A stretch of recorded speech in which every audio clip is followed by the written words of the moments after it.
Guillamón, una persona que aprecio sobremanera, una voz particular, pero y a vosotros, porque ahora le veréis, y algo habéis leído de él también, ¿no? Entonces, pues nada más decir que esto, que ahora es intensa la charla y será de interés que luego cuando venga el coloquio podamos establecer las correspondientes discusiones. Esto, pues, volvemos hace 2 meses aproximadamente, ya entramos un poco en materia cuando hablamos de los amigos de Durruti y demás. En esta ocasión, el amigo Agustín Guillamón ha investigado ya hace mucho tiempo y ha escrito muchos libros, pero muchos, y particularmente recomendables, porque es un aspecto que a lo mejor nos ha tocado tanto, que es la represión que sufre la CNT y todos los revolucionarios después del fracaso de la jornada de mayo del 37, ¿no? Pero bueno, ha escrito 50.000 libros sobre el particular. Este mínimo que hay aquí, que es muy pequeñito, que luego lo vamos a vender a quien quiera comprarlo a 7 euros, vale 9, pero por descuento lo dejamos en 7. Y veréis que es es sobre el mismo tema siempre, con diversos enfoques. Nos vamos a acercar a un asunto no por amor a la verdad histórica, ni por, en tal caso, como particular opinión, como homenaje a verdaderos héroes dentro de nuestras filas y de otras que eran revolucionarios y que intentaron luchar a favor, ver la revolución cercana y luchar a favor de ella. A mí me lo decía hace muchos años en Alicante un asturiano, un compañero, cenetista viejo, vamos, no era mucho, pero bueno, era viejo, entonces había vivido la guerra, claro. Y era curioso, ¿no? Yo todavía no conocía ni siquiera la historia de los amigos de Durruti, y este hombre decía, es que nosotros tuvimos la revolución en la punta de los dedos y la dejamos escapar, lo decía él. Yo no sé dónde le pilló, si estaban en Asturias o estaban en otro sitio, ¿no? Bueno, el hecho es que ha sido sistemáticamente ocultada por la historiografía oficial de la CNT, que voy a hablar de la historiografía oficial, que de entrada habla de un levantamiento, o sea, sí, levantamiento hubo, pero no el clásico golpe de Estado ni la guerra civil en los términos clásicos como las guerras civiles que hubo antes, de los reyes católicos, que entre las élites peleaban y había guerras civiles constantemente. Esto es un levantamiento contrarrevolucionario preventivo. No es una guerra civil ni un golpe de Estado para quitar unos y poner otros. No, no. Y por lo tanto sabía muy bien que era la última posibilidad de evitar la revolución social que estaba en puertas, que estaba ya desarrollándose, que en esa época hasta la UGT eran revolucionarios, por otros criterios distintos, pero era todo el mundo revolucionario. En fin, yo no tengo que dar la charla, pues ya me callo. Y paso a dar la palabra al compañero Guillamón y ya hablaremos todo. ¿Te dejas solo? Te dejo solo, voy a tu dedo. Bueno, buenas tardes, gracias Enrique y Alejandro por la invitación. El título de la charla será 11 tesis sobre la revolución y la contrarrevolución en Cataluña durante la Guerra Civil. El combate de los trabajadores por conocer su propia historia no es puramente teórico, ni abstracto o banal, porque forma parte de la propia conciencia de clase y se define como teorización de las experiencias históricas del proletariado internacional. Y en España debe comprender, asimilar y apropiarse inexcusablemente las experiencias del movimiento anarcosindicalista de los años 30. Estas 11 tesis, la charla estará dividida en 11 tesis, estas 11 tesis teorizan las experiencias del proletariado en la Cataluña revolucionaria de 1936 y 1937. ¿Por qué Cataluña? Porque Cataluña fue el lugar donde las experiencias revolucionarias fueron más profundas y donde duraron más tiempo. No como en otros lugares de España, donde prácticamente la revolución fue devorada rápidamente por la guerra. Tesis número 1. Del 17 al 19 de julio de 1936 se produjo un alzamiento militar contra el gobierno de la República, impulsado por la Iglesia Católica, la mayoría del ejército, fascistas, burguesía, terratenientes y derechistas. La preparación de ese golpe de Estado había sido tolerada por el gobierno republicano que había ganado las elecciones de febrero de 1936 gracias a la coalición de Frente Popular. Los democráticos partidos parlamentarios, republicanos o monárquicos, de izquierda y de derecha, hicieron la política que más convenía a la burguesía española y a su preparación de un cruento golpe de Estado. El alzamiento militar fracasó en las principales ciudades y provocó como reacción, en la zona republicana, un movimiento revolucionario, victorioso en su insurrección armada contra el ejército. En esa victoria insurreccional jugaron un papel preponderante en Cataluña los cuadros y comités de defensa de la CNT. Sin entender que había la existencia de unos cuadros de la CNT, unos cuadros de defensa, preparados desde 1931, el 14 de abril de 1931 se proclama la República. Solo 11 días después, el 25 de abril, se produce un pleno nacional de locales y comarcales en Madrid que decide la creación de los comités de defensa. Y esos comités de defensa, evidentemente, en Andalucía tuvieron una experiencia. En Cataluña, a partir de 1933, se creó un comité de preparación revolucionaria que preparó esos comités de defensa como un futuro ejército del proletariado. Por lo tanto, la revolución del 19 de julio del 36 no fue una revolución espontánea, fue una revolución muy preparada desde 1931. Hasta el punto que el 19 de julio del 36 la aviación estaba al lado de la CNT. Cuando la CNT llamaba y decía hay que bombardear el cuartel del Bruc o hay que bombardear en tal sitio, la aviación republicana, con la que tenía contactos con el grupo Nosotros, actuaba en función de lo que le pedía la CNT. Bueno, me estoy yendo de la tesis número 1. Los comités revolucionarios ejercieron en muchos lugares todo el poder a nivel local, pero no existió ninguna coordinación ni centralización de esos comités locales. Hubo un vacío de poder central o estatal. Ni el Estado republicano ni los gobiernos regionales autónomos, como de la Generalidad, ejercieron un poder central, pero tampoco lo ejercieron esos comités locales. Puede hablarse de una atomización del poder.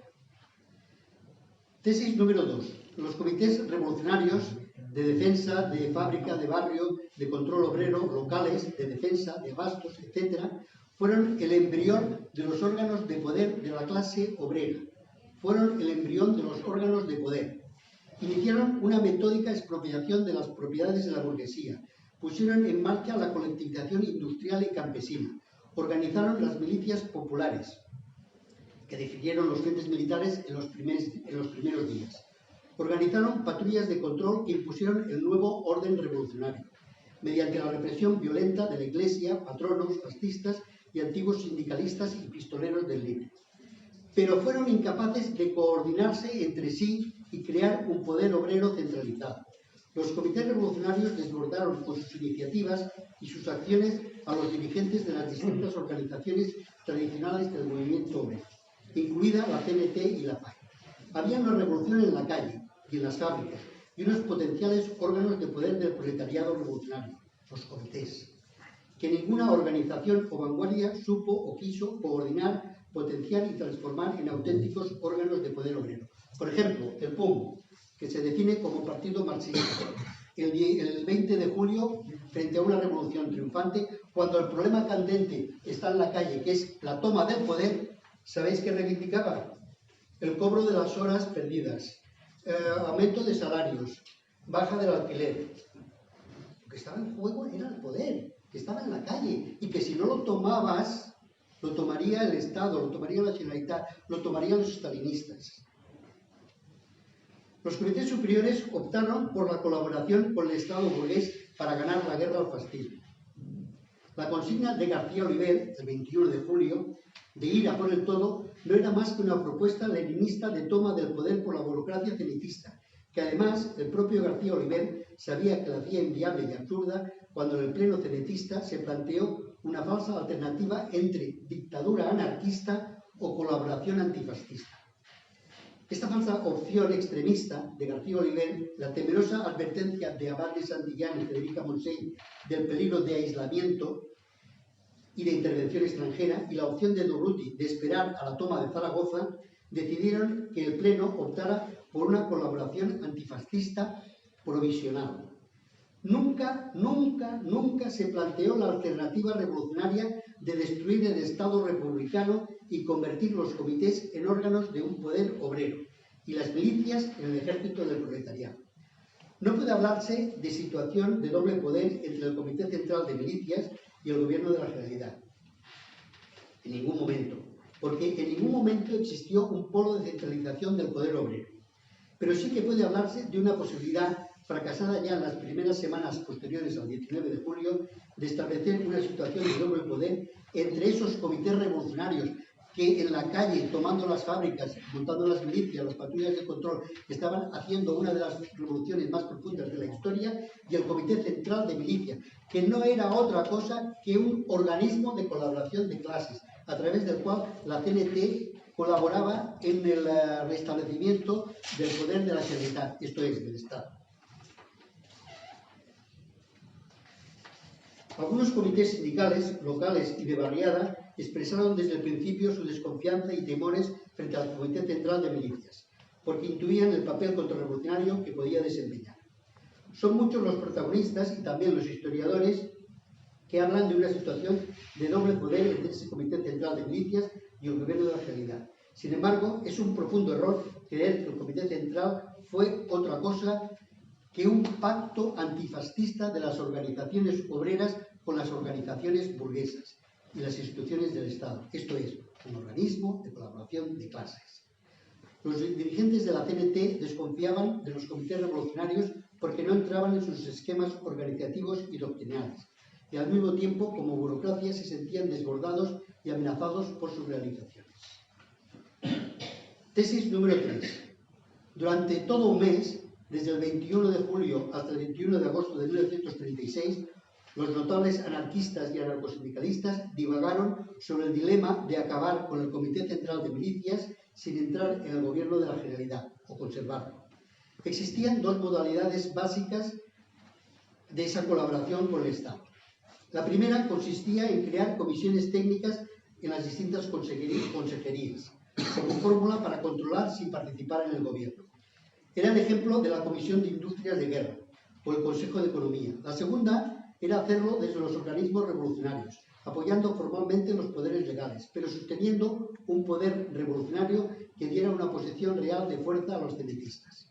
Era el ejemplo de las patrullas de control y del Comité de Investigación del Comité Central de Milicias.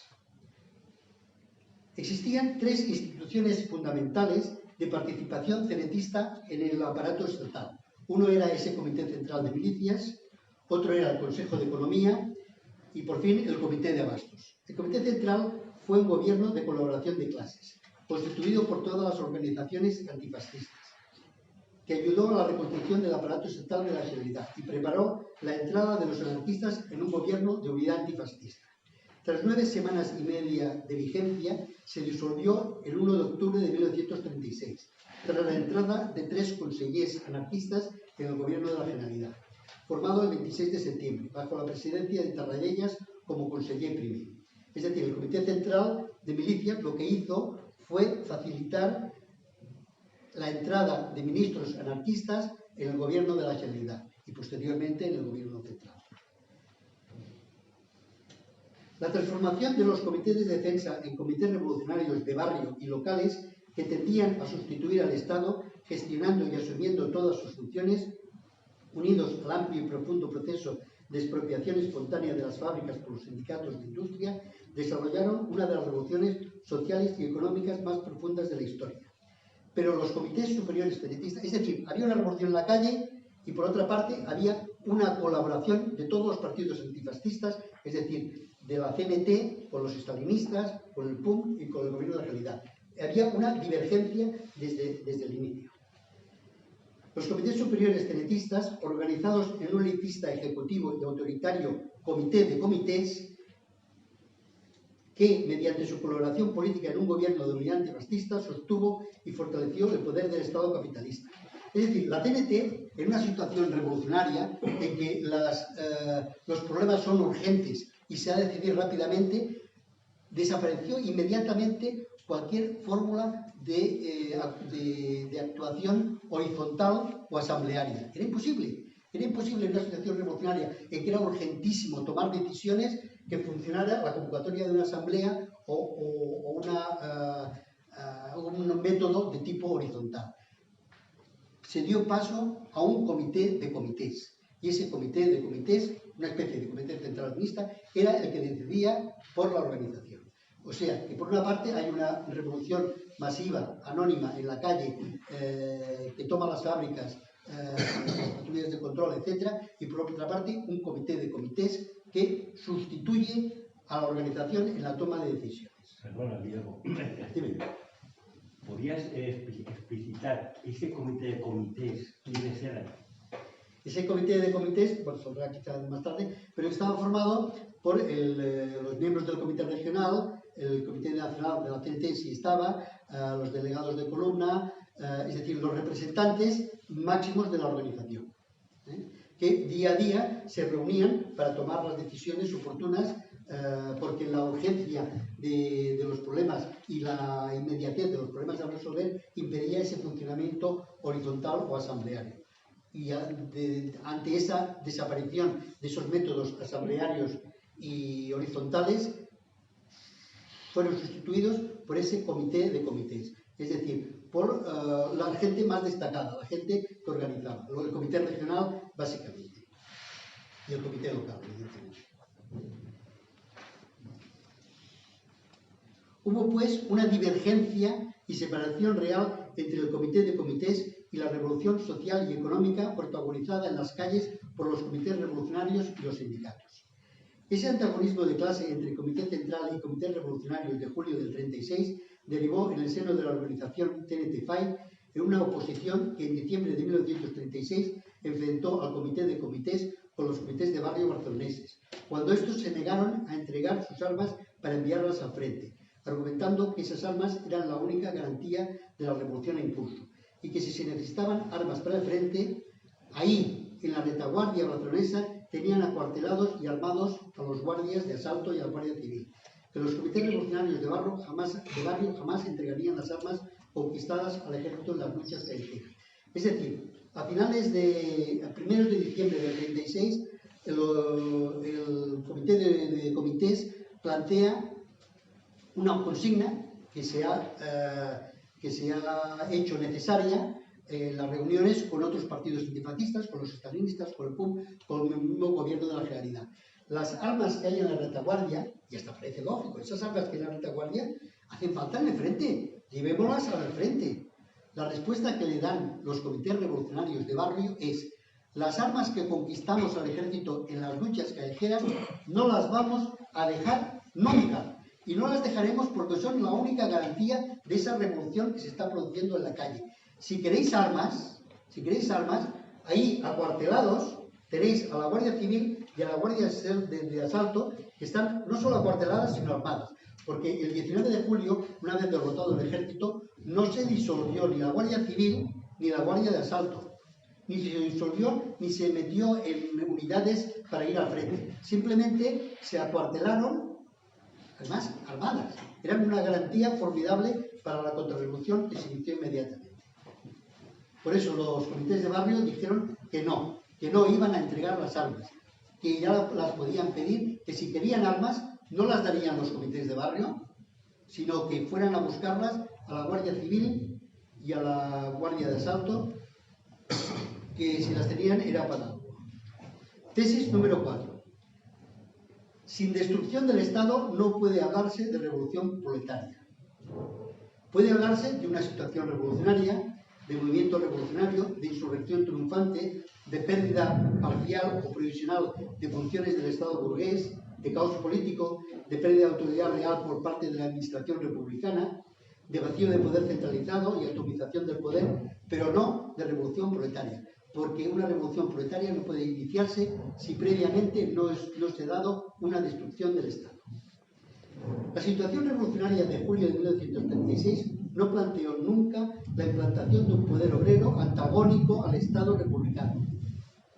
No hubo pues una revolución proletaria, si hablamos con rigor y en sentido estricto. Y en ausencia de revolución proletaria, la situación revolucionaria evolucionó rápidamente hacia la consolidación del Estado republicano. el debilitamiento de las fuerzas revolucionarias y el triunfo definitivo de la contrarrevolución tras las jornadas de mayo del 37, con la ilegalización y persecución política del PUM, así como la clandestinidad de los amigos de Urruti, de diversos grupos ácratas y de comités de defensa, como el que editó el periódico Alerta entre octubre y diciembre de 1937. La participación de la CNT en las instituciones burguesas, con su correspondiente oferta de cargos públicos, unida a un masivo proceso de afiliación sindical paralelo a la marcha al frente de los mejores militantes, los más brigados en la lucha social y los de mayor formación teórica, favoreció un rápido proceso de burocratización de la CNT. Eso suele pasar en todas las guerras. Los mejores militantes se van al frente. Son suplidos por militantes no formados que lo que tienden es a una burocratización de las organizaciones. En la primavera de 1937, los militantes revolucionarios se encontraron aislados en las asambleas y en una situación minoritaria absolutamente insuperable. Los principios fundamentales del anarcosindicalismo quebraron y cedieron el paso a un oportunismo enmascarado por la ideología de unidad antifascista. Es la famosa frase que se atribuyó a Durruti. Renunciar a la revolución para ganar la guerra. Renunciar a la revolución para ganar la guerra. Renunciamos a todo en aras de ganar al fascismo. Y el pragmatismo de la fiel y leal colaboración con los partidos y el gobierno de la burguesía republicana, con el objetivo exclusivo de defender la democracia capitalista y la república burguesa. La burocracia sindical cenetista demostró en mayo de 1937 su carácter contrarrevolucionario. La lucha contra el fascismo era la excusa que permitía renunciar a la destrucción del Estado burgués republicano, defendidos por las fuerzas contrarrevolucionarias del SUB y Esquerra Republicana. Era inevitable el enfrentamiento del proletariado revolucionario con la burocracia cenetista que estaba ya en el campo contrarrevolucionario. Tesis número 5. Es la tesis más breve, pero también es la tesis clave que estructura esta segunda tesis. Frente a la alternativa entre capitalismo o revolución anticapitalista, la ideología burguesa, en la España de los años 30, siempre opuso falsas opciones burguesas, que negaran al proletariado la posibilidad y existencia de una alternativa revolucionaria. En 1931 ofreció la opción entre monarquía o república. En 1934 ofreció la opción entre derecha o izquierda. En 1936 impuso la opción entre fascismo o antifascismo. Siempre eran opciones burguesas de la izquierda o de la derecha, pero nunca eran una alternativa revolucionaria. La aceptación por el proletariado de la ideología antifascista suponía defender la democracia capitalista, suponía defender la república burguesa, renunciando a afirmarse como clase revolucionaria. La opción burguesa entre fascismo o antifascismo no solo era falsa, sino que suponía además la derrota de la alternativa revolucionaria y anticapitalista. Solo algunas minorías, sin apenas influencia, se atrevieron a denunciar el antifascismo como ideología burguesa y contrarrevolucionaria. Bueno, vamos a pasar a la tesis número 6. La tesis número 5 queda clara. Sí.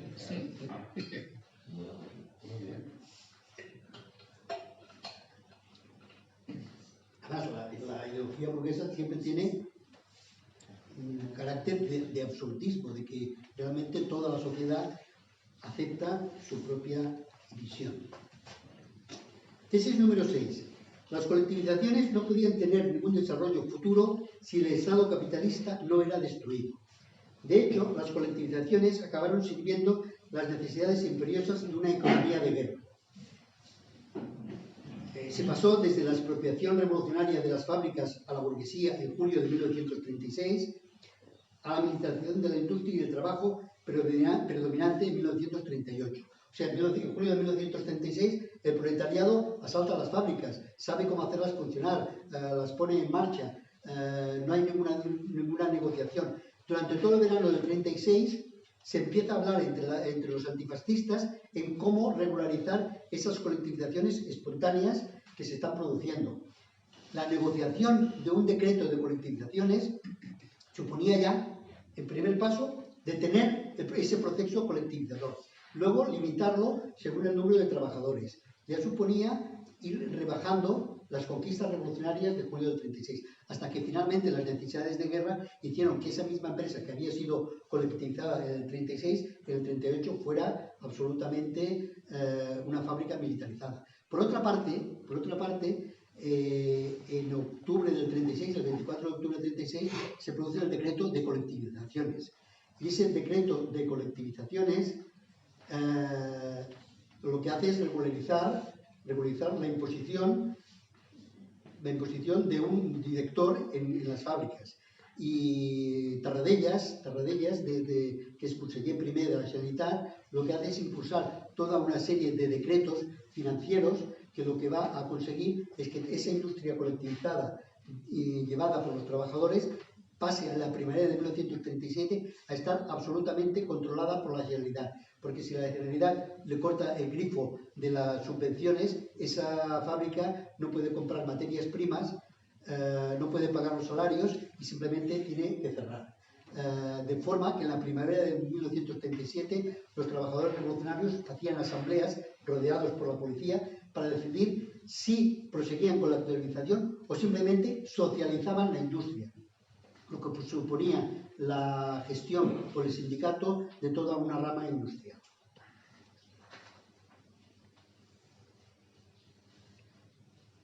De modo que los comités revolucionarios se convirtieron rápidamente en comités antifascistas. Toda la revolución va degenerando. Se convirtieron en comités antifascistas, en comités de gestión sindical de las empresas, o bien sufrieron una prolongada hibernación como los comités de defensa confederales. La ambigüedad y ambivalencia de las patrullas de control, de las colectivizaciones, de las milicias, de los comités de defensa y, en definitiva, de la llamada revolución del 19 de julio era consecuencia directa de la propia ambigüedad y ambivalencia de las organizaciones de extrema izquierda del Frente Popular, esto es, de la CNT y del PUM. Eran ambiguas porque el Comité Central era fruto de la victoria insurreccional proletaria del 19 de julio, pero también del fracaso político del 21 de julio, cuando se aceptó la colaboración de clases. Tesis número 7. Mayo del 37 fue la derrota armada del proletariado revolucionario más avanzado que necesitaba la contrarrevolución para pasar a la ofensiva. Las causas de Mayo radican en el encarecimiento de la vida, la escasez de subsistencias, la resistencia a la disolución de las patrullas de control y a la militarización de las milicias y al constante forcejeo de los obreros y las empresas colectivizadas por conservar el control de la producción, frente al creciente intervencionismo de la Generalidad, propiciado por la aplicación de los decretos de Sagro. No en vano, las jornadas de mayo se iniciaron en una empresa colectivizada, la Telefónica, en el momento en que querían imponer un interventor que controlara definitivamente la empresa.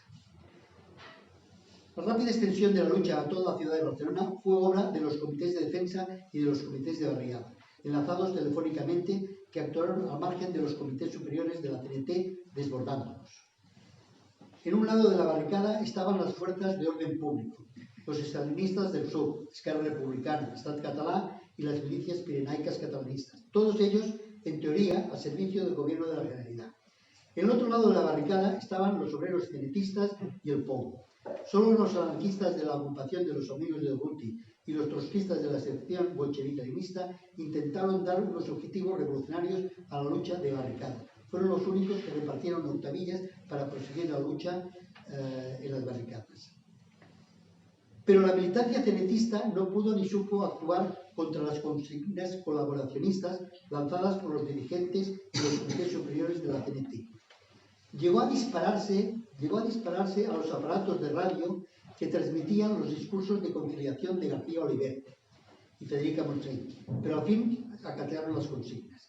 Los amigos de Urruti calificaron de enorme traición la actividad de esos dirigentes y comités superiores. Imaginaros, en las barricadas se oye el discurso de García Oliver, el llamado discurso del beso. Decía García Oliver: yo beso al guardia civil caído en la calle, yo beso al compañero del SUB caído en la calle, yo beso al compañero de la CNT caído en la calle, yo beso a todo el mundo. Lo importante es la unidad antifascista. Ese discurso del beso, cuando era oído en las barricadas, muchos, de rabia, de impotencia, llegaron a disparar sobre ese aparato que estaba transmitiendo tales consignas. Rodra, ¿quieres decir Sí, algo? es que no ha quedado claro, por lo menos para mí, cuál es el origen de las jornadas de mayo del 37. Si te parece, pasamos luego, acabo con las tesis y pasamos luego. Es que, claro, es un salto histórico y el contexto es importante, desde mi punto de vista. Continúo y luego pasamos a lo de... Si te parece. Tesis número 8. La institucionalización de la CNT tuvo importantes consecuencias inevitables en la propia naturaleza organizativa e ideológica de la CNT. El ingreso de los militantes más destacados en los distintos niveles de la administración estatal, desde ayuntamientos hasta los ministerios del gobierno de la República, pasando por las consejerías de la Generalidad o de instituciones revolucionarias nuevas, más o menos autónomas, como el Comité de Central, el Comité de Abastos, el Consejo de Economía, crearon nuevas funciones y necesidades que debían ser cubiertas por un número limitado de militantes, capacitados para desempeñar tales cargos de responsabilidad. El nombramiento de esos militantes con cargos, además de su asesoramiento y control, fue realizado por los comités superiores que a su vez generaban otros cargos internos de responsabilidad en el seno de la organización. Los comités superiores estaban formados, es que ahora salen cosas que, por ejemplo, lo hemos dicho antes. Los comités superiores estaban formados por el Comité Regional, la Federación Local de Sindicatos, el Comité Peninsular, el Comité Regional de la FAI, la Federación Local de Grupos Anarquistas de Barcelona, las Juventudes Libertarias de Cataluña, los concejales y consejeros, así como el Comité Nacional y los ministros cuando podían, y ocasionalmente por los delegados de las columnas confederales y determinadas personalidades de prestigio. Las funciones de dirección y de poder ejercidas por esos comités superiores, que abarcaban una minoría muy limitada de elementos capaces de ejercerlas, crearon una serie de intereses, métodos y objetivos distintos a los de la base militante confederal. De ahí, por una parte, una desmovilización y desencanto generalizado entre los afiliados en la militancia de base, que se enfrentaban al hambre y la represión absolutamente desamparados por los comités superiores. De ahí el surgimiento de una oposición revolucionaria encarnada fundamentalmente en los amigos de Urrutia, las Juventudes Libertarias de Cataluña, algunos grupos anarquistas de la Federación Local y sobre todo en los comités de barrio y de defensa de las barriadas barcelonesas. La excepcionalidad de la situación histórica, así como la urgencia de las decisiones a tomar, impidieron un funcionamiento horizontal y asambleario de la CNT catalana. El Comité de Comités dirigió la organización desde el 23 de julio de 1936 hasta junio de 1937. Posteriormente fue sustituida por la CAP y en 1938, ante la debacle militar y el peligro de hundimiento del frente en el Segre y en el Ebro, hicieron que se formara un comité ejecutivo del movimiento libertario que dirigió dictatorial y jerárquicamente la organización desde abril hasta octubre del 38, sin más horizonte que la militarización del trabajo y de la sociedad, así como de la propia organización. No debe hablarse de una traición de los comités superiores que no explica nada, sino de un enfrentamiento de clase entre unos comités superiores que eran Estado, porque esos comités superiores, al entrar en las distintas organizaciones, al suplir los distintos cargos estatales, municipales, etcétera, se habían convertido sencillamente en Estado. Y unas minorías revolucionarias reprimidas y perseguidas. No era una traición, era una lucha de clases entre dirigentes y dirigidos, entre gobernantes o aspirantes a serlo, entre gobernantes y gobernados, entre burócratas y trabajadores. Tesis número 9. La militarización de las milicias antifascistas, junto con el decreto de colectivizaciones y la disolución de los comités locales, marcaron el inicio y el curso de la contrarrevolución burguesa y de su reconquista del aparato estatal que no había sido destruido. La militarización de las milicias en el frente no solo suponía la pérdida de la dirección de la guerra por los obreros y la pérdida de cualquier objetivo revolucionario, sino conllevaba además la militarización de la retaguardia, esto es, del orden público. Vamos a ver, el 24 de octubre, el mismo día que se crea el decreto de colectivizaciones, se crea el decreto de militarización. Todas aquellas milicias formadas por trabajadores voluntarios desaparecen, se convierten, se han de convertir en unidades de un ejército republicano regidas por el Código Militar Monárquico. Hubo, evidentemente, una fuerte resistencia de las distintas unidades anarquistas a la militarización. Pero finalmente esa resistencia ante la amenaza de disolución de las distintas columnas o de ponerles mandos estalinistas o simplemente de dividirlas y ponerlas en otras distintas unidades, de no abastecerlas de armamento, de no pagar la soldada, etc. Fue tan grande la presión que finalmente entre el 5 y el 8 de febrero de 1937 se reunieron todas las columnas confederales, los representantes de las columnas federales, en Valencia, para decidir si se aceptaba o no se aceptaba la militarización. Ante la evidencia de la fortísima represión y ante el peligro de que fueran disueltas todas esas unidades confederales, finalmente se aceptó la militarización. Excepto por parte de la cuarta agrupación de Gelsa de la columna de Urruti, que dijeron que en el frente ya no se luchaba por la revolución y que sencillamente en el transcurso de 15 días abandonarían el frente con las armas para bajar a Barcelona, porque en Barcelona era donde podía todavía lucharse por la revolución. Fue un ejemplo de derrotismo revolucionario prácticamente desconocido por la historiografía de todo tipo, por la burguesa y por la no burguesa. De forma que esos 800 milicianos que bajaron durante todo el mes de febrero, bajaron a Barcelona armados, en marzo constituyeron, junto con anarquistas críticos con el colaboracionismo, constituyeron la agrupación de los amigos de Durruti. Y esa agrupación de los amigos de Durruti, creada en marzo, solo 2 meses después, estaba en las barricadas defendiendo las últimas conquistas revolucionarias frente al asalto del estalinismo y del gobierno de la Generalidad. O sea, esa oposición en mayo del 37 no nació porque sí, nació en todo caso, de la creación de una organización como eran los amigos de Durruti, que se había creado gracias al derrotismo revolucionario de los milicianos que decían no a la militarización de las milicias y nosotros bajamos a Barcelona porque allí es donde podemos luchar por la revolución. Y tal era la perspectiva y tal era la amenaza que solo 2 meses después, por esas armas que habían bajado del frente, estaban defendiendo la revolución en las barricadas en mayo del 37. De la violencia revolucionaria de los comités contra la burguesía, duras y fascistas, se pasó a la violencia represiva de las fuerzas burguesas del orden capitalista contra las minorías revolucionarias.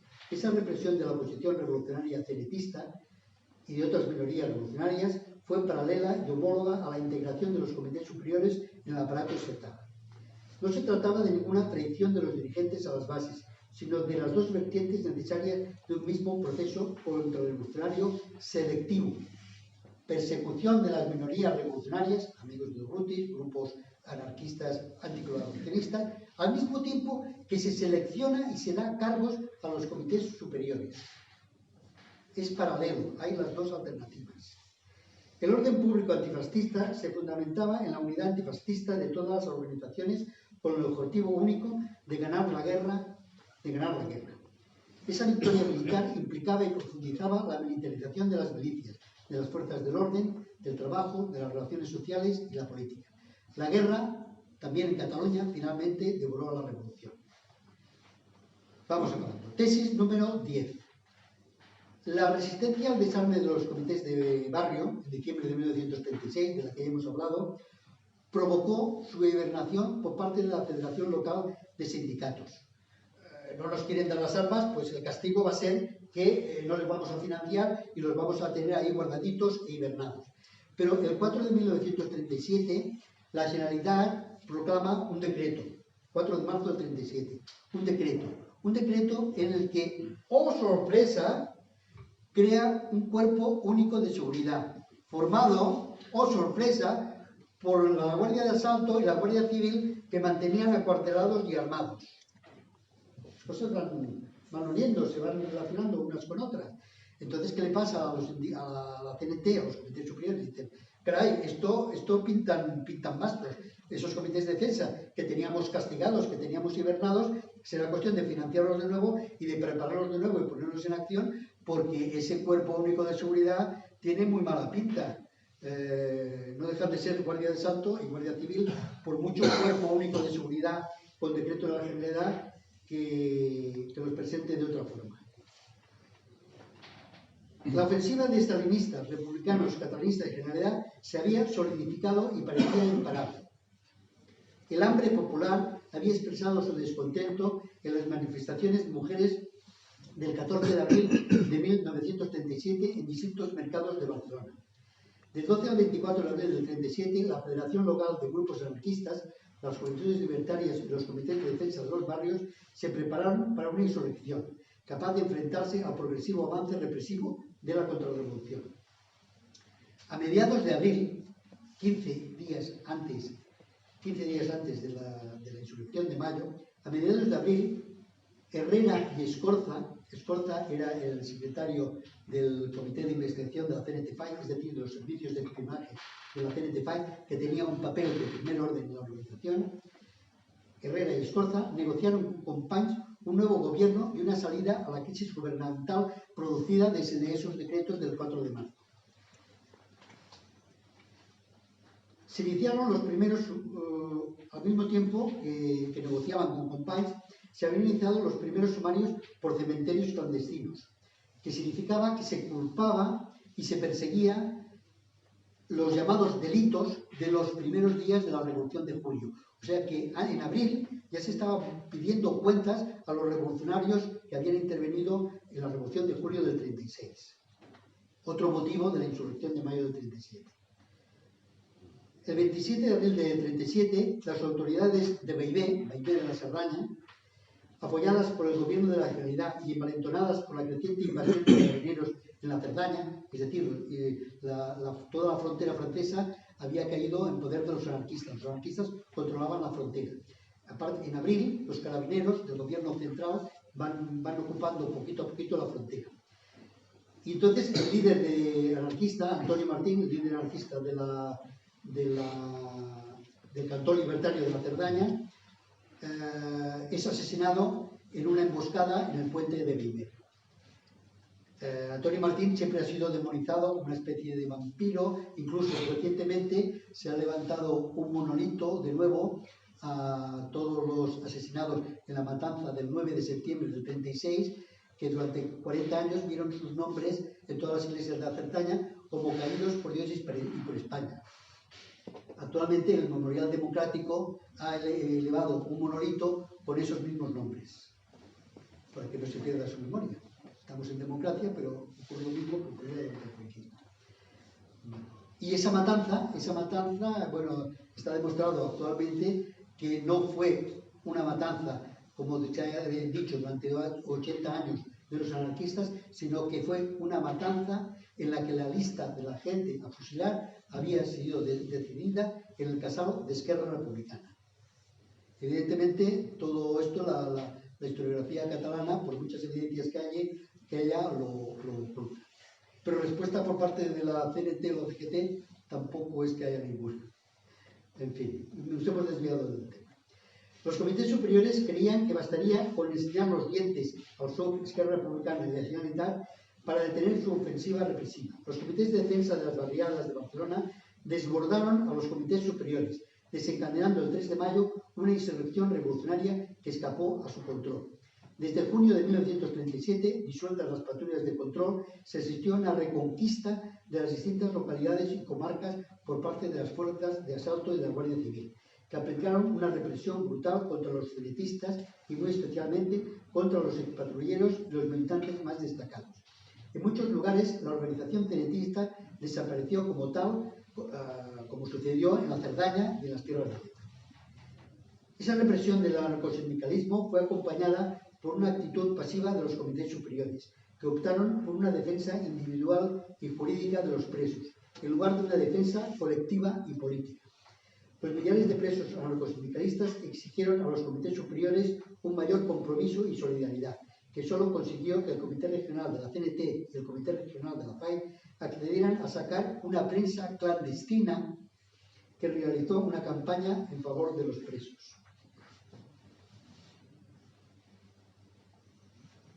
Es decir, y luego en septiembre del 37 apareció un periódico clandestino anarquista que se llamaba Alerta, que estaba organizado por los comités de defensa.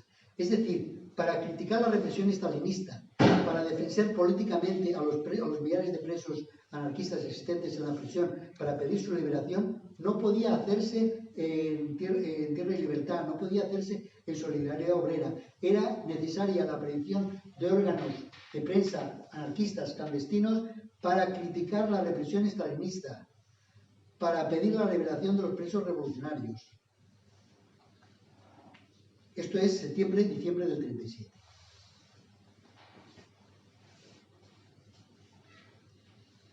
Bien, tesis número 11 y última. En julio de 1936, la cuestión esencial no fue la toma del poder por una minoría de dirigentes anarquistas, sino la de coordinar, impulsar y profundizar la destrucción del Estado por los comités. Los comités revolucionarios de barriada y algunos de los comités locales no hacían o dejaban de hacer la revolución, eran la revolución social. Mientras los comités superiores convertían a la CNT en una organización antifascista más, dedicada a la recuperación y fortalecimiento del aparato estatal republicano, los comités revolucionarios asumían la tarea de destruir el Estado y de sustituirlo en todas sus funciones. El papel de la CNT como sindicato quizás debería haberse reducido transitoriamente a la gestión de la economía, pero subordinándose y disolviéndose en la nueva organización que brotaba de los comités de barrio, locales, de fábrica, de abastos, de defensa, etc. La incorporación masiva de los trabajadores, muchos de ellos ausentes hasta entonces del mundo proletario organizado, introducía una nueva realidad. Y la realidad que la revolución había creado era distinta a la que existía antes del 19 de julio. Las antiguas organizaciones y partidos políticos quedaban en la práctica fuera de la nueva realidad social instaurada. El organismo revolucionario de los comités revolucionarios, generalizado a todos los niveles, debería haber representado a todo el proletariado revolucionario, sin las absurdas divisiones de unas siglas que tenían sentido antes de la insurrección de julio, pero no después. La CNT-FAI debería haber sido la levadura del nuevo organismo revolucionario, coordinador de los comités, desapareciendo en el propio proceso de fermentación revolucionaria, al mismo tiempo que se disolvían, evidentemente, el resto de organizaciones y partidos. Después de la insurrección victoriosa de los obreros y de la derrota del ejército y con el acuartelamiento de las fuerzas de orden público, la destrucción del Estado dejó de ser una futurista utopía abstracta. La destrucción del Estado por los comités revolucionarios era una tarea muy concreta y real en la que esos comités asumían absolutamente todas las tareas y funciones que el Estado desempeñaba antes de julio del 36. Los amigos de Durruti concluyeron que faltó una vanguardia capaz de coordinar, extender y fortalecer esos comités revolucionarios. Los amigos de Durruti la llamaron Junta Revolucionaria, pero no supieron ni pudieron ponerla en práctica, aunque en el cartel que distribuyeron a finales de abril del 37 en Barcelona proponían decididamente la sustitución de la Generalitat por esa Junta Revolucionaria.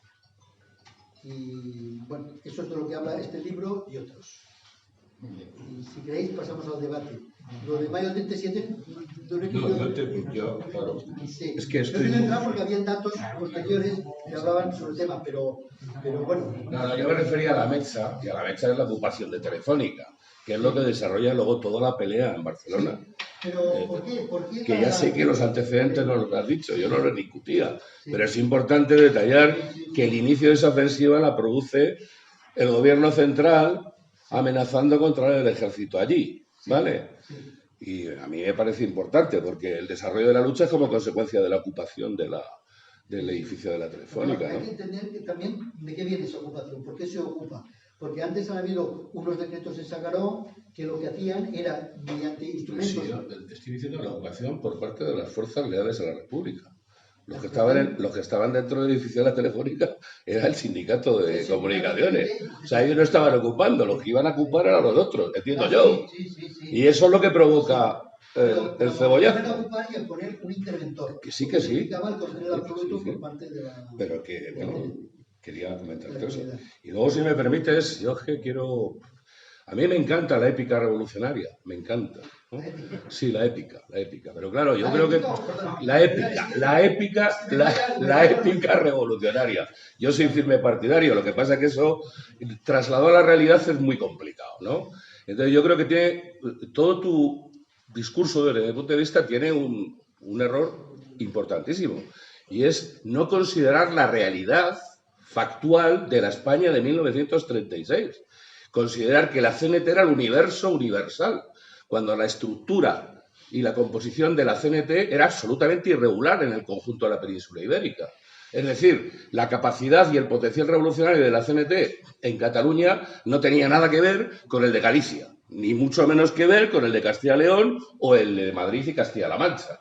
Entonces, todo eso, digamos que desde el punto de vista organizativo, de una organización que lo que pretende es gestionar la revolución a través del sindicato, es decir, en la medida que seamos capaces de controlar los diferentes sectores de la producción porque nuestra afiliación es masiva, pues podremos mañana gestionar la economía, podremos gestionar la industria y podemos hacer esa supuesta revolución. Pero claro, en ese contexto hay otros elementos que son otras fuerzas, no solo políticas, sino sindicales, y sobre todo, que es que no lo mencionas.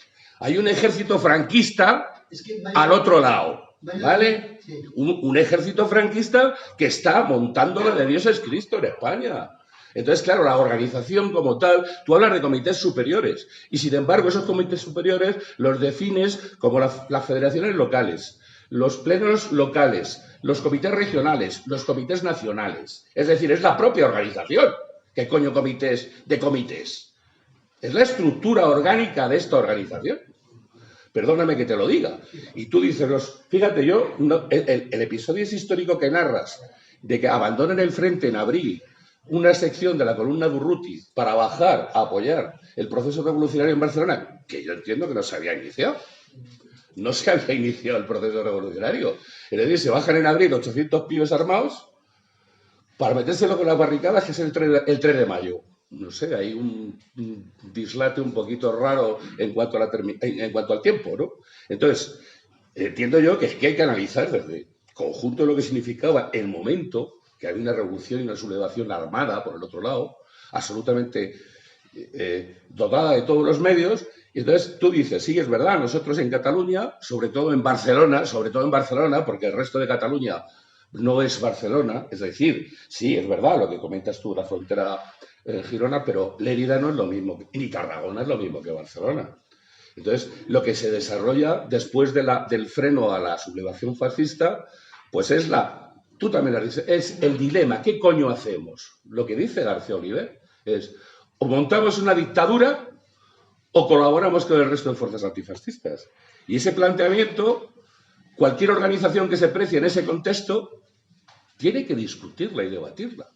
Entonces, evidentemente luego los estalinistas ganan la batalla y la ingenuidad de la organización es absolutamente evidente. Tanto la participación del gobierno de Largo Caballero como el propio García en el Comité de Defensa, en el Comité de Milicias Antifascistas. Pero, hombre, negar que se le ha disputado a la Generalitat y al señor Tarradellas, independiente de que luego la propia Generalitat, a través de Esquerra Republicana, quiera cercenar todos los procesos y los avances revolucionarios, hay una evidencia de un avance revolucionario importantísimo. Tú dices, las colectividades se producen prácticamente en la zona de influencia confederal, en Aragón, en parte de Andalucía y en Cataluña y en Valencia. En el resto de España no. Y sin embargo eso se va defendiendo. ¿Cómo se puede? Entonces tú dices, es que luego había un grupo maravilloso que era la agrupación de los amigos de Durruti. Pero si eran 4, compañeros. Si los comités de defensa confederal estaban al servicio de lo que decía García Oliver, porque es que era el que representaba a la organización. Hombre, me estás hablando de 4 cuatro personas, ¿eh? 5.000. Bueno, 5.000, vale, por lo que tú quieras.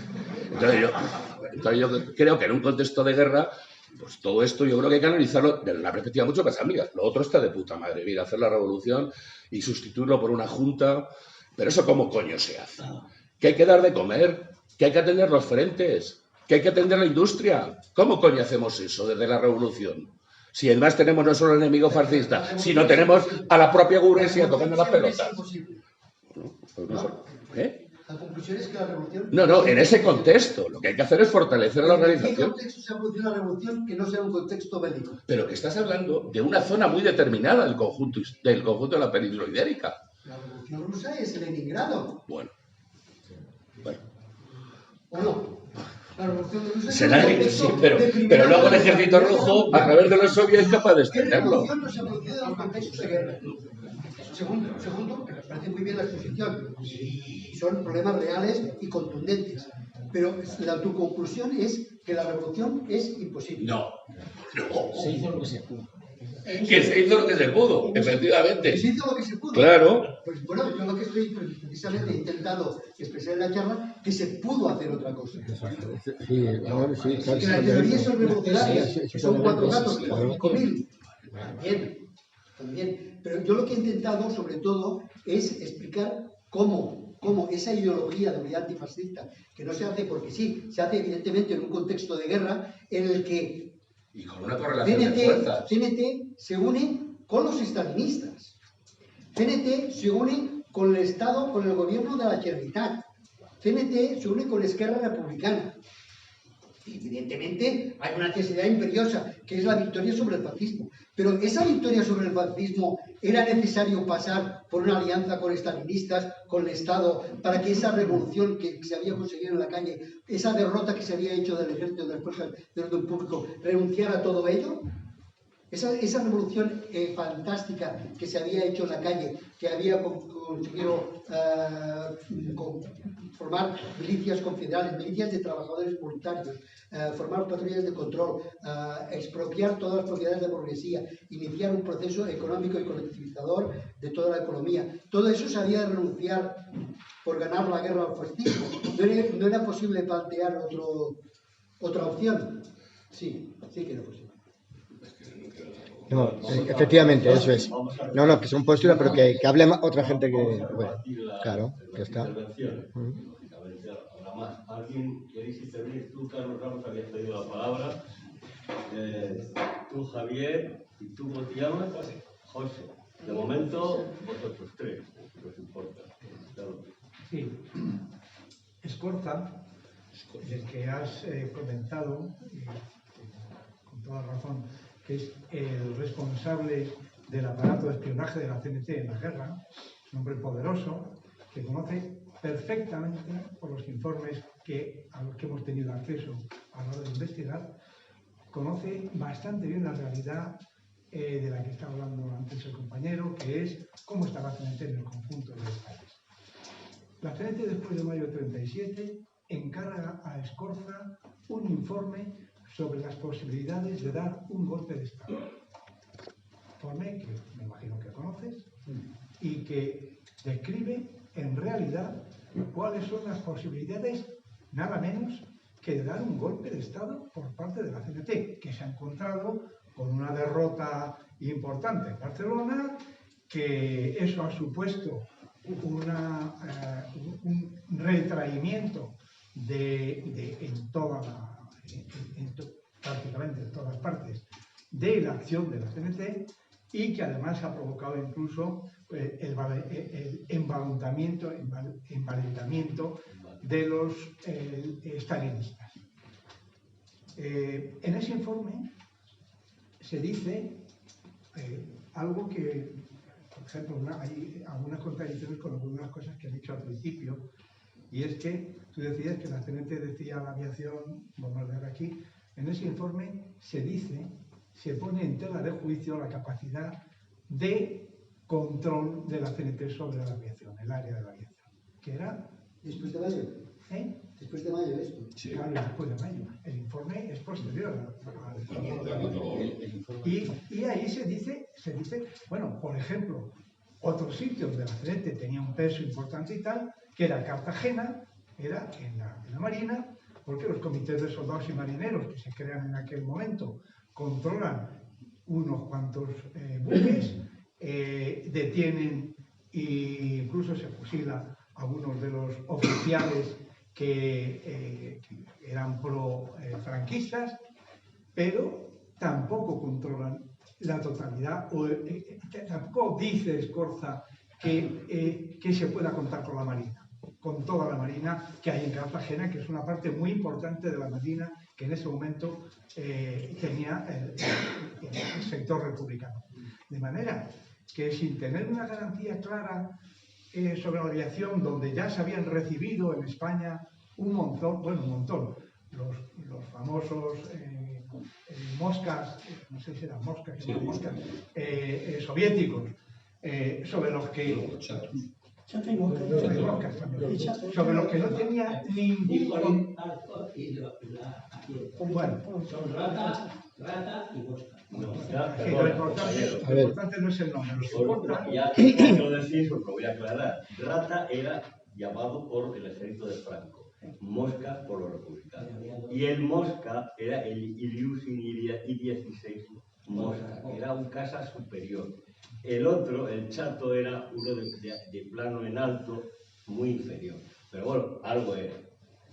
Bueno, vamos a seguir. Yo a lo que me refiero es a que toda la aviación que proporcionó Rusia, en ningún momento sobre el sector de aparatos que proporcionan las unidades y su control, en ningún momento estuvo bajo el control del ejército republicano. De manera que, y por supuesto, donde la CNT ya tenía bastante escasa o ninguna influencia. Bueno, con esto lo que quiero decir es que a mí me parece que ese informe es importante para no sé si para una toma de decisión, que no sé si se produjo. Lo que sí sé es que la CNT se enfrenta con una situación complicada, como es la que se ha creado en mayo del 37, y tiene en sus manos la hipotética posibilidad de intentar un golpe de Estado, que ya es decir, con el ejército de Franco habiendo tomado Extremadura y teniendo avances importantes en Andalucía y en otros sitios en el norte. Es decir, a pesar de eso, la CNT se plantea, no sé, en este caso no sé si el objetivo era la defensa de la revolución, pero el objetivo al menos era recuperar su espacio de intervención que había ido perdiendo. De manera que eso pone, en mi caso, o para mí, lo que pone en tela de juicio la posibilidad de ese triunfo de la revolución que es recortado en mayo del 37. Es decir, que a pesar de que se lo planteó, Escorza presenta ese informe, lo debaten en un pleno, que no recuerdo cuándo es, pero en ese pleno yo recuerdo en pleno del Comité Confederal, del Comité Nacional. No sé si al final desestiman la posibilidad, no sé cuál fue el resultado, pero el informe sí que lo conozco y lo que se manifiesta. Yo quisiera contestar un poquito también a lo que se está planteando aquí. Es que nos encontramos, vamos a hacer dos cosas distintas. Es cierto que después de mayo del 37 hay un cambio notable, es decir, hay una pérdida enorme del poder, no ya de las CNT, sino de las posiciones revolucionarias. Por eso, el mayo del 37 lleva su propio planteamiento, que es un intento, podríamos decir, desesperado de autodefensa, que hace saltar a la rebelión del mayo del 37. Quizá es imposible ya, quizá o no. Pero lo que es evidente es que todo comienza el 20 de julio. Y en ese momento, te digo lo siguiente, compañero, 300 muertos en las calles de Barcelona todavía latían, para que viniera Diego de Abad de Santillán. Y otros a decir que había barcos ingleses o barcos italianos o barcos alemanes en la puerta del puerto de Barcelona y que no sabíamos qué pasaba en el resto de España. Pero bien que se habían lanzado a vida o muerte a luchar contra el ejército en Barcelona. Insisto, 300 o 400 compañeros ya yacían en las calles, el propio Ascaso, uno de ellos, y con su vida habían dicho que la revolución es posible y hay que pararla. Y ojo, había un espíritu revolucionario generalizado y había cantidad de colectividades CNT, UGT, CNT, UGT en Castilla y en Levante. Es decir, si absolutamente era hegemónica la CNT en Cataluña, no lo era exactamente en otros sitios, pero sí muy próxima. Y evidentemente en estos lugares nunca se juega sobre seguro al 100%. Toda revolución y todas las luchas llevan un porcentaje. La FAI había organizado 3 insurrecciones pésimamente organizadas y absurdas años atrás. Y ahora, cuando por primera vez en la vida el comunismo libertario era posible, y si no el comunismo libertario, al menos los comienzos de un proceso revolucionario, entonces decimos que, ojo, no sabemos qué pasa en el resto de España. En el resto de España pasaba que todos estaban luchando igual. Y además hay otra cuestión. Una cosa es fusilar a los adversarios, como hicieron los comunistas rusos, o meterlos en la cárcel, y otra cosa es facilitar el armamento a los adversarios. Es inaudito que fuerzas mínimamente, que apenas existían, porque el partido, el PSUV, el Partido Socialista Unidad de Cataluña, no se forma hasta el 20 y tantos de julio, que ni existía siquiera. Había grupos socialistas pequeñísimos sueltos, que participaron algunos, evidentemente, en las calles de Barcelona, pero eran mínimos. ¿Cómo se les puede consentir que monten su propia columna? Que tienen que tirar de guardias civiles y de guardias de asalto para ir agrupando gente porque no tenían gente. Entonces, esto es verdaderamente, aquí nos va a plantear y llamar un problema que sale aquí a relucir porque hoy día, desde luego, estamos muy lejos de estas circunstancias, pero el problema es el mismo. Hay 2 problemas que Agustín nos señala. Uno, la negativa de ser una organización de vanguardia de la CNT, y otra, la carencia de una teoría revolucionaria. Este caballo de batalla lleva siendo, desde los tiempos de Bakunin y Marx, un problema. Pues yo por eso digo que lo que me une me separa, porque son 2 problemas que los anarquistas no estamos de acuerdo. Ojo, no es que no estemos de acuerdo en que haya que tener una teoría, porque no somos irracionales.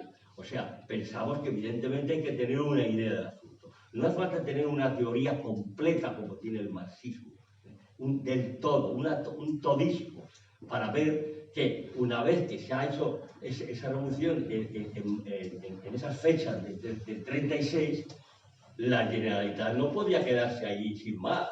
O estaba o no estaba. Es decir, lo cual no quiere decir que hubiera que tomar el poder, lo cual no quiere decir que ese oxímoron que planteó García Oliver diciendo que no vamos a hacer una dictadura anarquista, eso es una aberración. ¿Pero qué concepto de anarquismo tenía ese hombre para pensar que la organización alternativa que el anarquismo propone a las formas autoritarias sea una dictadura? No, en absoluto. Lo descubre Guillamón. Mientras esas direcciones de la CNT estaban haciendo estas absurdas declaraciones y estos planteamientos tan sumamente confusos, el pueblo, los propios militantes de la CNT, porque eran militantes y gracias a su formación anarcosindicalista, se pusieron a colectivizar, se pusieron a expropiar, se pusieron a organizar la vigilancia, los abastos, es decir, a hacer lo que el Estado hacía, a sustituir el Estado ya en la práctica, y no con un comunismo libertario que es imposible de golpe, salvo en pueblos, en lugares pequeños donde sí se llevó a cabo. Pero en Barcelona eso es importantísimo señalar, que aquí vamos nuestra enseñanza para los días de hoy es, estaremos constantemente repitiendo el eterno problema de la dirección y la base. Será imposible que se organice la clase trabajadora y todas las clases explotadas sin generar nuevos dirigentes. Ese es el reto que tenemos. Eso ocurrió entonces. Y verdaderamente no era un sueño, se estaba haciendo. Y además es imposible que toda España al mismo tiempo pudiera estar haciendo lo mismo. No sabemos lo que estaban haciendo, pero desde luego estamos funcionando en esa forma. Y finalmente termino esta intervención ahora para recordar lo que acababa de decir hace un momento. El armar a columnas absolutamente autónomas para ir al frente, porque efectivamente una de las posibilidades razonables de esa discusión famosa del primer pleno del día 21 fue que, claro, no sabiendo al 100% qué pasaba, podíamos tener cierta prudencia, ¿no? Y teniendo el dominio de la región donde estamos, vamos a esperar un poco. Y Durruti viene a decir, inmediatamente lo primero que tenemos que hacer es reconquistar Zaragoza. fue un descalabro enorme de la gente que requiere echarla aparte porque ocurrió. Pero vamos, eso podría ser una visión prudencial. Pero en esa visión prudencial lo que no puede ser es que organices un desastre de columnas que, como decían los fachas, Huesca, no os preocupéis que no va a caer porque está sujeta por 5 columnas, ridiculizando efectivamente a la desorganización absoluta, a la desunión de las fuerzas republicanas, revolucionarias. Entonces, en una plenaria de septiembre, estando en vida de Urruti, ocurriendo en Aragón, viene la gente de la zona de retaguardia de Meciñena, es decir, la parte de retaguardia que le corresponde a la columna Carlos Marx del PSUV, diciendo que es inaudito que soldados, o sea, individuos comunistas de la columna del barrio, del PSUV, vayan a la retaguardia a decir a los pequeños propietarios que no se preocupen, que les van a dar los carnets de la UGT y el que no se quiera colectivizar que no tenga ningún miedo, que ahí están ellos respondiendo. Eso lo hacen ya en septiembre y en octubre. O sea, es de sentido común. Todo el rato esas columnas estaban perturbándose unas a otras. O sea, un desastre absoluto. El mando único tan querido y tan propagado por los comunistas posteriormente, ellos no lo aceptaron jamás, porque era obvio y lógico que todo el frente estuviera coordinado, ojo, coordinado, por elementos afines, que en definitiva era la fuerza supermayoritaria en toda la región catalana, junto con gente del Paul, de otros lados, de acuerdo, pero todo es bajo un mando único. Y no dárselo al tal Villegas, que era un general totalmente confuso de la brigada de Barbastro, de montaña, ¿no? Que era un mando militar absurdo. Todo eso es así. Incluso hay un libro que precisamente editó en su momento la Fundación Salvador Seguí, que con un artículo de Graham Killing, que lo recuerda que se llama, cómo explica esa necesidad que Durruti relata de los primeros ir a Zaragoza, pues han salido compañeros antes, porque cada 3-4 días en organizarse la primera columna, en unos momentos de urgencia, cuando en estas épocas revolucionarias el tiempo es oro, auténticamente oro.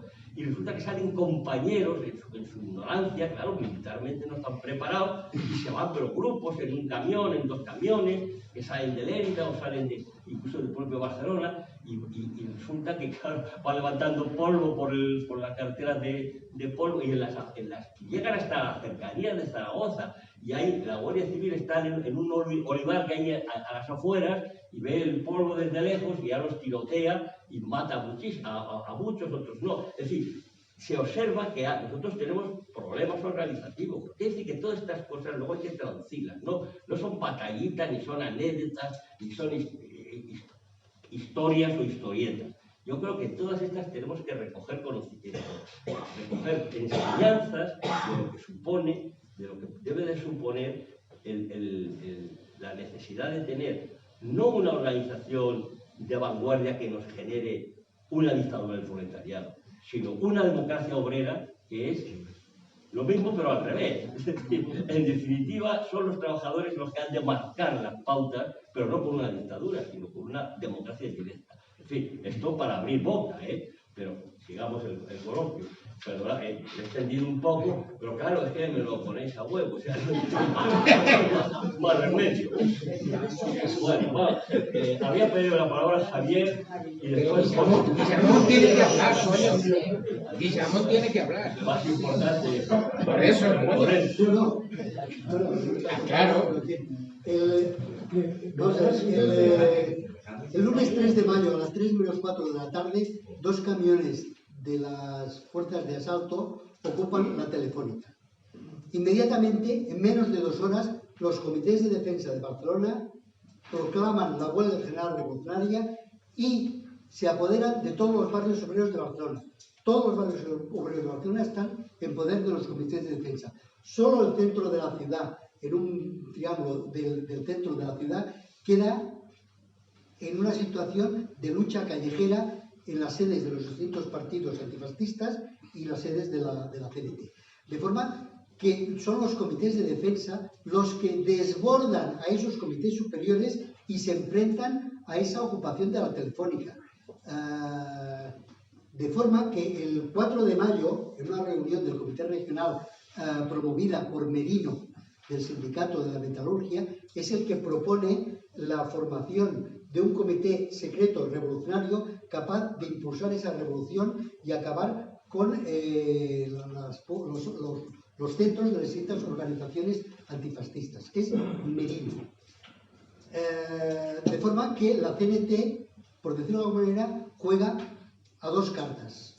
Una, la del Comité Revolucionario, la de impulsar la revolución, y por otra, que está protagonizada por Merino, y otra, la de Abate Santillán, de negociar en el Palacio de la Generalitat una salida a la crisis. Sobre el papel de la aviación que se ha hablado, el mismo, que es el 5 de mayo, si no recuerdo mal, Sesé, que era el secretario de la UGT, iba a tomar posesión de una cartera del nuevo gobierno formado, gobierno de crisis formado precisamente por la insurrección de mayo. En cuanto iba a tomar posesión de ese cargo de la Generalitat, a la altura del sindicato de espectáculos, no atiende a la orden de alto para el control de los coches que se hacía y simplemente es ametrallado y se muere el intento. La rabieta de Companys es de tal volumen que llama al mando de la aviación para que bombardee los diferentes edificios ocupados por la CNT. Y el mando Díaz Sandino, que entonces depende del gobierno de la República, le dice que no, que él no está al mando del gobierno de la Generalitat, sino que al mando de la República. Y si se ha de bombardear lo que fuere, necesita una orden por escrito por parte del gobierno de la República, no de la Generalitat. Pero bueno, el punto de enfrentamiento es tal que Companys, presidente de la Generalitat, que había sido alcalde de Barcelona, está dispuesto a bombardear Barcelona. Finalmente no se hace sencillamente porque Díaz Sandino, jefe de aviación, le dice que no. Bueno, y sobre todo, los comités superiores, en mayo del 37, son desbordados. Y sobre el papel de Escorza forma parte de los comités superiores. Es evidente que está en contra de la insurrección. Perdón, ¿y eso quiere decir que el informe está adulterado? Pero el informe, yo creo que es... No, yo no he dicho nada que esté adulterado. Simplemente que ese informe yo creo que es posterior a los hechos de mayo. No contempla, por ejemplo, Díaz Sandino, pero es que Díaz Sandino, sin que intervenga para nada en las órdenes, como Companys da la orden de bombardear Barcelona, los edificios de la CNT, pero simplemente Díaz Sandino le dice que no, sin estar en ninguna operación de clandestina o de mando. Sencillamente, él se siente, está a las órdenes del gobierno de la República y dice que Companys no tiene ningún poder sobre él.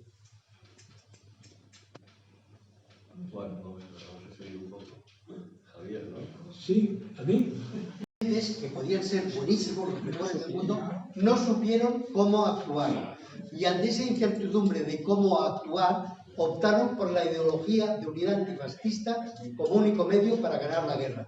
¿Había otra alternativa? Sí, la alternativa de coordinar y potenciar esa revolución que se estaba produciendo en la calle. De esa manera no se hubiera llegado a un Toledo, sino que en todo caso probablemente hubiera fracasado, pero como mínimo se hubiera intentado la revolución. Y como insisto en que el único deber de los revolucionarios es el de hacer la revolución, no considerar la unidad antifascista, porque quizá entonces podremos hacer frente al fascismo y acabar con ella. El peor producto del fascismo fue el antifascismo, porque hizo que el proletariado abandonara su vía revolucionaria y frente a su alternativa de construcción de un mundo distinto, basado en otro modo de producción, optó sencillamente por las opciones de la pequeña burguesía, de las opciones de la pequeña burguesía republicana, esto es, por la defensa de la democracia capitalista. Frente a una situación revolucionaria se ha de optar o por profundizar la revolución que ya estaba en la calle o por la defensa del Estado y la democracia capitalista. Muy bien. Bueno, pues.